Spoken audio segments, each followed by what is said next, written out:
కొంతకాలం కిందట బ్రహ్మదేవుని ముంగిట రెండు ఆత్మలు కోరుకున్నవి ఓ వరం.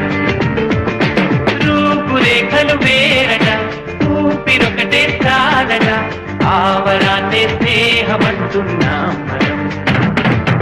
కంటి పాపని కాపు కాసే జంట రెప్పల కాపలాగా నిండు చెలిమికి నువ్వు నేను నీడనివ్వాలి. స్నేహమంటే రూపులేని ఊహ కాదని లోకమంతా నిన్ను నన్ను చూడగానే నమ్మి తీరాలి. బొమ్మ మురుసు లేని నాణానికి విలువుంటుందా? మనమిద్దరము పుట్టుండకపోతే చెలిమికి విలువుందా? సూర్యుడు చంద్రుడు లేని గగనానికి వెలుగుంటుందా? మన కన్నులలో కొలు ఉండకపోతే చెలిమికి వెలుగుందా? గలగలమని